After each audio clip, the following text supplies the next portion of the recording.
Game changer நேயர்கள் அனைவருக்கும் வணக்கம். நான் உங்களுடைய காதல் மற்றும் குடும்ப சிறப்பு ஜோதிடர் ஈஸ்வரிங்க. இன்னைக்கு என்ன கொண்டு வந்திருக்கேன் அப்படின்னு பார்த்தீங்கன்னா, நீங்கள் இப்படிதாங்க, உங்களெல்லாம் மாற்றவே முடியல, என்னங்க பண்ணுறது, நாங்கள் எங்களோட கேரக்டரில் சில விஷயங்கள் இப்படிலாம் இருக்கக்கூடாதுன்னு நினைக்கிறோமோ அதெல்லாம் என்னோட லைஃப்பில் அப்படியே உடலும் சதையும் ஓட்டிகிட்டு இருக்க மாதிரி சில விஷயங்கள் இருக்கு இல்லையா, அது மாதிரி இருக்கே, நான் ஏன் மாற்றிக்க முடியலன்னு இருக்கு இல்லையா, அதை பற்றி எனக்கு விளக்கமாக பார்க்க போகிறோம். ஸோ மகர லக்னத்தில் நீங்கள் பிறந்திருந்தாலும் சரி, மகர ராசியில் பிறந்திருந்தாலும் சரி, நீங்கள் இப்படி தாங்க இருப்பீங்க, உங்களெல்லாம் மாற்றவே முடியாது. காலச்சக்கரத்துக்கு 10ஆம் பாவகம் சனி அதிபனுங்க, எப்படி இருப்பீங்க பாருங்க. ரொம்ப ரொம்ப யூனிக்கான பர்சன்ஸ் தான் நான் சொல்வேன். எனக்கு ரொம்ப பிடிச்ச அதிபதியே பார்த்தீங்க அப்படின்னா சனி தான். சனி பகவான் வந்து ரொம்ப பிடிக்கும். உண்மையிலேயே வந்து அவர் நியாயம், நீதி, நேர்மை, உண்மை அப்படின்னு இருக்கக்கூடிய நபர் தான் நம்ம சனி பகவான். ஸோ அது மட்டும் இல்லாமல் நம்ம அன்றாட வாழ்க்கையில் நம்ம சாப்பிடக்கூடிய ஜீவனத்துக்கு காரகன் யாரு அப்படின்னு பார்த்தீங்கன்னா சனி பகவான். சனி வந்து என்னன்னா நீதிமான், நேர்மை, உண்மை எல்லாத்தையும் கடைபிடிக்கக்கூடிய ஆள். அப்புறம் எப்படி இருப்பாங்க, சும்மா வந்து சாதாரணமாக அவங்கக்கிட்ட போயிட முடியுமா, அப்போ அவங்களுடைய பிடியிலேருந்து தப்பிச்சிட முடியுமான்னு கேட்பாங்க இல்லையா. கிட்டத்தட்ட நம்ம என்ன செய்கிறோமோ அதற்கான பிராப்தம் அப்படிங்கிறதையும் நம்ம கர்மவினை அனைத்தையும் கால்குலேட்டிவாக பார்த்துட்டு இருக்கக்கூடிய ஆளே பார்த்தீங்க அப்படின்னா உங்களுடைய ராசியாதிபதி. ஸோ நீங்கள் எப்படி இருப்பீங்கங்க, உண்மையிலேயே ரொம்ப ரொம்ப நல்லவங்கங்க. அவங்களுடைய மனசை புரிஞ்சுக்கிறதுக்கெலாம் வந்து ஒரு தனி குணம் வேணும்னு தான் சொல்லுவாங்க. அதாவது எக்ஸ்ட்ரீமான ஒரு குழந்தை மனம் உங்ககிட்ட இருக்கும். அதெல்லாம் வந்து யாருக்குமே புரியாத ஒரு நிலை அப்படின்னு சொல்லலாம். கடின உழைப்பாளிகள், எதையுமே எதிர்பார்க்காம ரொம்ப நல்லவங்க அப்படிங்கிற ஒரு நம்பிக்கையை மட்டும்தாங்க, வேற ஒன்றுமே இல்லை. என்னோட சுற்றி இருக்கவங்களும் நான் ஹாப்பியாக வச்சுக்கணுங்க, என்னோட வீட்டில் என்ன நம்பி இருக்காங்க, என்னோட உறவுக்காரங்க என்னை நம்பி இருக்காங்க அப்படின்னு ஒரு நம்பிக்கைக்காக மட்டுமே அதீத உழைப்பு, கடின உழைப்பு. அதில் நீங்கள் என்ன ஒரு அங்கீகாரம் ஒன்றும் இல்லைங்க. எனக்கு உழைப்பு கேட்ட ஊதியம் கிடைக்கலன்னா கூட பரவாயில்ல, பட் நான் அந்த இடத்துல என்னால் சாட்டிஸ்ஃபைடாக ஒரு வேலை செய்ய முடியுது, அதுதாங்க மகர லக்னம், மகர ராசி. ஸோ அவங்கள பொறுத்த வரைக்கும் என்னென்னா நிறைய கஷ்டப்பட்டு வாழ்க்கையில் முன்னுக்கு வந்திருப்பாங்க. எவ்வளோலாம் கஷ்டப்படக்கூடாதோ அவ்வளோ கஷ்டம், எதெல்லாம் வந்து விட்டு கொடுக்கணும், எவ்வளோ விட்டு கொடுக்கணுமோ குடும்பத்துக்காக, உறவுக்காக, அம்மாக்காக, அப்பாக்காக, எல்லாத்துக்காகவும் என்னோட வாழ்க்கையை நான் தியாகம் பண்ணி வாழ்ந்தேன் அப்படின்ற நபர்கள்லாம் பார்த்தீங்கன்னா நிச்சயமாக மகர ராசி, மகர லக்னத்தில் பிறந்தவங்க இருப்பாங்க. பொதுவாகவே வந்து இவங்களுக்குலாம் என்ன ஒரு பிரச்சனை அப்படின்னா, எப்பயுமே வந்து ரொம்ப கடவுள் நல்லவங்களை சோதிப்பாங்க அப்படின்னு சொல்லுவாங்க இல்லையா. ஸோ இவங்களோட நிலையும் கிட்டத்தட்ட அது அப்படிதாங்க. ஆரம்ப காலங்கள் நான் ஆசைப்பட்ட விஷயங்கள்லாம் இருந்தது, இதெல்லாம் வந்து எனக்கு கிடைக்கல, என்னோட குழந்தைங்களுக்கு கொடுக்குறேன். பட் ஆனால் அது வந்து எனக்கு அந்த டைமில் அது கிடைக்கிறது எவ்வளோ பெரிய அபூர்வமான ஒரு செயல் தெரியுமா. அது கிடைக்கலன்றது எனக்கு பிற்காலத்தில் கிடைக்குது, அது என்ன யூஸ் அப்படின்ற மாதிரி எப்பவுமே சொல்லுவாங்க இல்லையா ஒரு பழமொழி கூட, தவிச்ச வாய்க்கு தண்ணியும் அதே மாதிரி பசிக்கிற நேரத்துக்கு ஒரு சாப்பாடு கொடுக்க முடிஞ்சுது அப்படின்னா அதை விட சந்தோஷம் வேறு எதுவுமே இல்லை.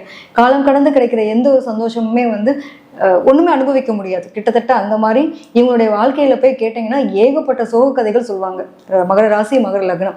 ஏன்னா நான் எனக்கு ஆசைப்பட்டது ஒன்று, கிடைச்சது ஒன்று, என்னோடய வாழ்க்கை அதையும் சாட்டிஸ்ஃபை பண்ணுறதுக்காக நானும் போராடிகிட்டே இருக்கேங்க, இன்ன வரைக்கும் போராடிகிட்டே இருக்கேன். பட் எனக்கான அங்கீகாரத்தை என்னை சுற்றி இருக்கவங்க நான் இவ்வளோ தியாகம் பண்ணுன்றதை வந்து யாருமே புரிஞ்சுக்கல அப்படிங்கிற மாதிரியான ஒரு நிலை தான் பார்த்தீங்க அப்படின்னா மகர லக்னத்தில் பிறந்தவங்களுக்கு இருக்கும். ரொம்ப ரொம்ப யூனிக்கான பர்சன்ஸுங்க. பழமையிலும் புதுமைவாதி, புதுமையிலும் பழமைவாதின்னு சொல்லலாம். வேகம் அப்படின்ற ஒரு விஷயம் மட்டும் பார்த்தீங்கன்னா, ஒரு ஆள் வந்து எக்ஸ்ட்ரீமாக மனசை மட்டும் சிந்திக்குது, எனக்கு வேகமாக ஒவ்வொரு வேலையை செஞ்சணும், ஆனால் செயல்பாடுகள் அப்படின்னு வரும்போது மந்தத்தன்மை ஏற்படக்கூடிய நிலை இருக்கும். ஸோ இவங்களை பொறுத்த வரைக்கும் அந்த மனநிலை அப்படிங்கிற ஒரு விஷயத்துக்கும் உடலுக்கும் நம்மளுடைய வேலைகளுக்குமான ஒரு நிலை இருக்கு இல்லையா. இப்போ நான் இதை செஞ்சு முடிச்சணும், ஒரு வேலையை நான் சீக்கிரமாக கம்ப்ளீட் பண்ணணும்னு என்னோட எண்ணம் நினைக்குது. பட் ஆனால் அதை செயல்படுத்துறதுக்கான சூழ்நிலை என்னோட உடல் ஒத்துழைக்கல அப்படின்ற மாதிரி இருக்கும் இல்லையா. நிறைய இடங்களில் இது ஒரு பெரிய காம்ப்ளிகேட்டடாக இருக்க மாதிரி இருக்குங்க. இவங்களுக்குலாம் அலைச்சல் பயணம் இல்லாமல் வேலை இருக்கவே இருக்காதுங்க. ஏதோ ஒரு வகையில் எங்கேயாவது ஒரு வேலை, அலைச்சல் பயணம், இதோட தான் பயணப்பட மாதிரியான சூழ்நிலைகள் நிறைய பேருக்கு இருக்கும். நிறைய அம்மா மேலே அன்பு வச்சிருக்க பிள்ளைங்க யார் அப்படின்னு பார்த்தீங்கன்னா மகர ராசி, மகர லக்னம். அம்மா மேலே ரொம்ப பாசமாக இருப்பாங்க. உண்மையான அன்புங்க. இவங்களுடைய அன்பெல்லாம் பார்த்தீங்கன்னா சொல்லவே முடியாது, அந்த அளவுக்கு ரொம்ப அன்பு. பட் அதை வந்து எந்த நேரத்தில் எப்படி வெளிப்படுத்தணும்னு தெரியாது. அதான் பிரச்சனை. முதல்ல என்னென்னா ஃபஸ்ட்டு லைஃப் யார் அப்படின்னா அவங்களோட உழைப்பு, அவங்களோட கெரியர், அதுக்கப்புறம் தான் மற்ற எல்லாமே அப்படின்னு வாழக்கூடிய நபர்கள் தான் நம்ம மகர ராசி, மகர லக்னத்தில் பிறந்தவங்க. ஸோ இது சனி அதிபன். சனியை பொறுத்த வரைக்கும் எப்படின்னா இவங்களுக்குலாம் அள்ளி கொடுக்கக்கூடிய ஆளுங்க. அள்ளி கொடுப்பாரா, கிள்ளி கொடுப்பாரா, உண்மையிலே அள்ளி தான் கொடுப்பாரு. என்னென்னா வக்ரகதியில் இருந்துச்சு அப்படின்னா மட்டுமே அவங்களுக்கு அது சார்ந்த விஷயங்களில் சில மாற்றங்கள் அப்படிங்கிறது ஒரு இடத்துலேருந்து இன்னொரு இடத்துக்கு, அதாவது பூர்வீகத்தை விட்டு இடம் மாறினதுக்கப்புறம் அவங்களோட வாழ்க்கையில் வளர்ச்சி அப்படின்றது இருக்கும்.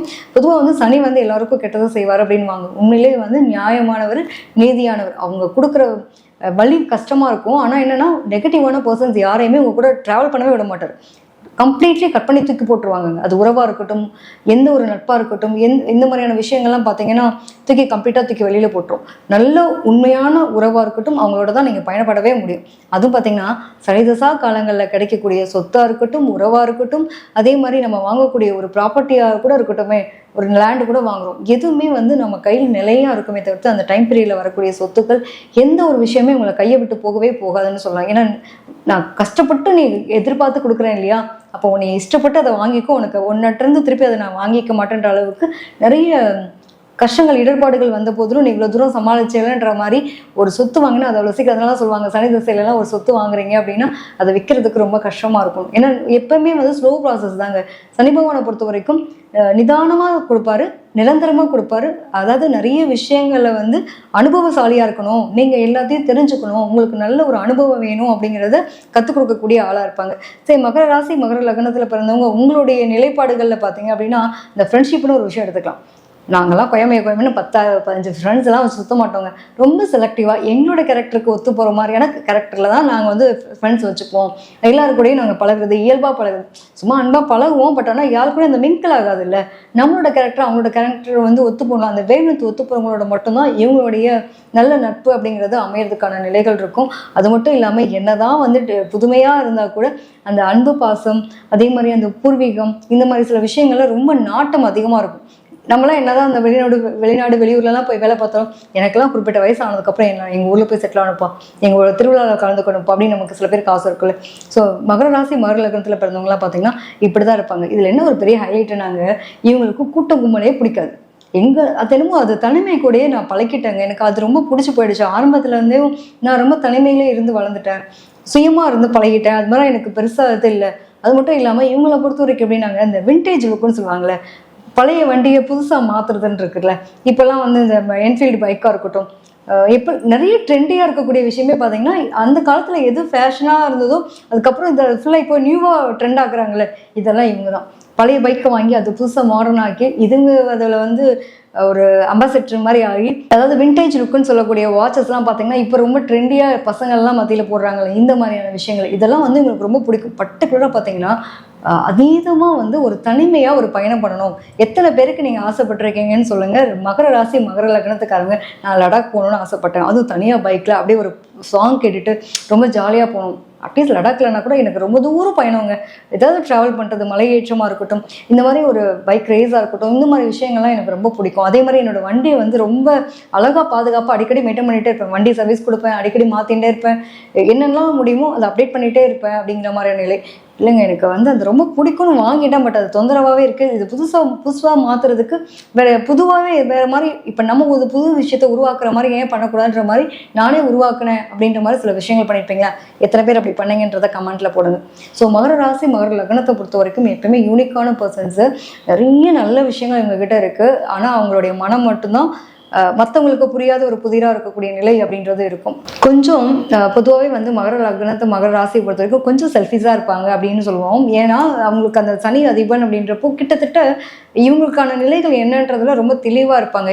ஒரு அதிகமாக தனிமை விரும்பிங்க, பெருசாக எல்லாருக்கூடையும் போய் மிங்கிள் ஆகுறது அப்படின்றது முடியாத காரியம். பட் பிடிச்சி இவங்க பழகிட்டாங்கன்னா அவங்களே நினச்சா கூட அதுலேருந்து வெளில வர முடியாது. அந்த அளவுக்கு ரொம்ப அட்ராக்டிவாக ஒரு நல்ல லைஃப் அப்படின்றது மாதிரியான ஒரு ஃப்ரெண்ட்ஸாக இருக்கட்டும், ஃபேமிலியாக இருக்கட்டும், அந்த அட்டாச்மெண்ட் எப்பவுமே ஃபேமிலி அட்டாச்மெண்ட் வந்து இவங்களுக்கு இருக்கக்கூடிய தன்மை இருக்கும். ஏன்னா நாங்கள் பேர் புகழ் அந்தஸ்து கீர்த்தி செல்வாக்கு அப்படின்றதுலாம் நிச்சயமாக மக்கள் மத்தியில் இருக்கக்கூடிய நிலை உண்டு. சனி அதிபன் அப்போ எப்படி இருப்பாங்க? கண்டிப்பாக அது இருந்தே தீரும். அது மட்டும் இல்லைன்னா ஒரு நல்ல வந்து ஒரு சர்வீஸ் ஓரியன்டான இருக்கக்கூடிய அத்தனை விஷயங்களும் உங்களுக்கு கற்றுப்படி, அதாவது சங்கமாக இருக்கட்டும், ஒரு மக்களுக்கான ஒரு சேவை செய்யக்கூடிய விஷயங்கள் நிறைய பேருக்கு வந்து சோசியல் சர்வீஸில் பண்ணுறது ரொம்ப பிடிக்கும்.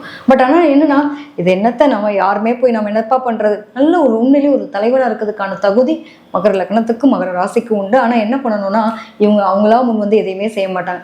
அவங்க கேட்டால் செய்வோம், நம்ம இதுக்குப்பா போய் தேவையில்லாத வம்புன்னு உட்காந்துட்டு இருப்பாங்க. இவங்களை பொறுத்த வரைக்கும் இவங்களுக்கு கரெக்டான ஒரு குரு, அதாவது பன்னெண்டாம் குரு இருக்கார்ல, அது மாதிரி யாராவது ஒருத்தவங்க வந்து இவங்களுக்கு லைஃப்பில் வந்து நீ இப்படிலாம் பண்ணலாம், உன்னால் முடியும் அப்படின்னு ஏதாவது அப்ரிஷியேட் பண்ணுறதோ, இவங்களை கையை பிடிச்சி யாராவது ஒருத்தவங்க இழுத்து விட்டாங்கன்னா செம்மையாக வந்து உண்மையிலே எங்கே நியாயம், எங்கே நீதி, எங்கே நேர்மை என்ன இருக்கணுன்ற அத்தனையுமே அழகாக வந்து ஹேண்டில் பண்ணக்கூடிய தன்மை, உண்மையிலே நல்ல தலைவனாக இருக்கிறதுக்கும் அதே மாதிரி பல பேருக்கு நல்ல ஒரு சந்தோஷம், நிறைய ஹெல்பிங் மைண்டடாக இருக்கிறதுக்கும் சரி, சோசியல் சர்வீஸ் பண்ணுறதா இருக்கட்டும், இதெல்லாம் வந்து இவங்களுக்கு தனித்துவமாக இருக்கக்கூடிய நிலை மகர லக்னத்துக்கு உண்டு. ஸோ இவங்க எதில் ரொம்ப ரொம்ப கான்சியஸாக இருக்கணும், ஹெல்த் விஷயத்தில் எதில் கான்சியஸாக இருக்கணும் அப்படின்னா நிச்சயமாக இவங்களை பொறுத்த வரைக்கும் கால் அடிப்படாமல் பார்த்துக்கணும்.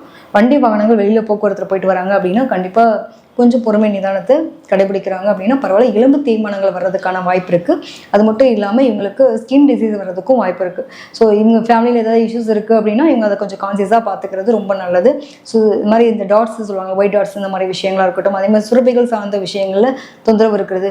நிறைய பேருக்கு தூக்கமின்மை, ஓவர் திங்கிங்னால தூக்கம் இல்லாமல் போக்குற நிலை இருக்கும். அதனால ப்ரெசன்ட் ஓரியன்டான விஷயங்களில் இஷ்யூஸ் வர்றதுக்கு வாய்ப்பு இருக்கும். ஸோ இதில் கொஞ்சம் கவனமாக இருந்தால் போதுமானது.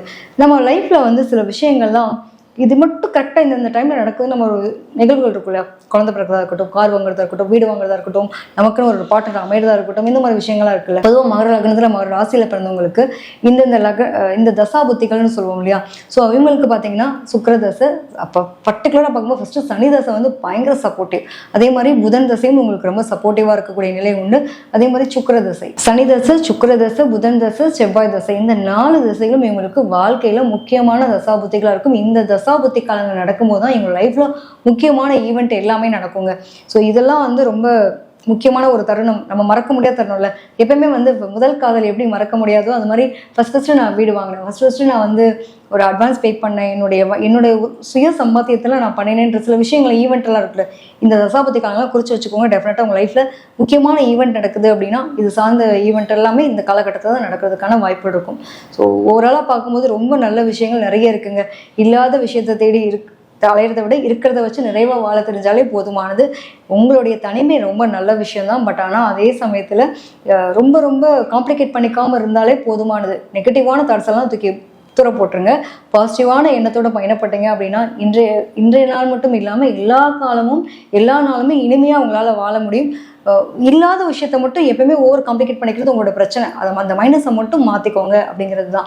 ஸோ அது மாதிரி உங்களுக்கு இந்த சவுண்டு பிடிக்காது, என்ன பண்ணுறது, எங்களை சுற்றி எப்பவுமே சவுண்ட்ஸ் இருக்குது. காரணம் என்னென்னாங்க, உங்களுடைய சனி பகவான் இருக்க இடத்துல எப்படிங்க சனியும் செவ்வாய் உங்களுடைய ராசியில் உச்சம் எப்படி இருப்பீங்க? கண்டிப்பாக உங்களை தேடி அந்த சத்தம் மட்டும் எங்கேயாவது ஒரு இடத்துல வந்துனே இருக்கும்.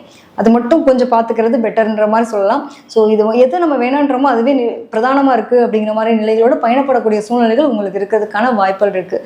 ஸோ பழமைவாதிகள் தான் நிறைய பேர் வந்து இந்த விஷயங்கள்லாம் மாற்றிட்டீங்க அப்படின்னா ரொம்ப சூப்பராக இருப்பீங்க. குலதெய்வ வழிபாடு எடுத்துக்கோங்க, ரொம்ப நல்லா இருப்பீங்க. ஸோ உங்களை பற்றி இன்றைக்கி நான் சில விஷயங்கள் கொடுத்துருக்கேன், இன்னும் நிறைய இருக்குங்க உங்களை பற்றி சொல்கிறதுக்கு. கொஞ்சம் தான் கொடுத்துருக்கேன்னு வச்சுக்கலாம். ஸோ உங்களுக்கு தனிப்பட்ட முறையில் நிறைய விஷயங்கள் எனக்கு இதை பற்றி பேசுனா நல்லாயிருக்கும் அப்படின்னாலும் நீங்கள் கமெண்ட்டில் போடலாம். அது மட்டும் இல்லாமல் உங்களோட தனிப்பட்ட முறையில் ஜாதகம் பார்க்கணும் அப்படின்னா கீழ்க்கண்ட நம்பருக்கு தொடர்பு கொள்ளுங்கள். நன்றி, வணக்கம்.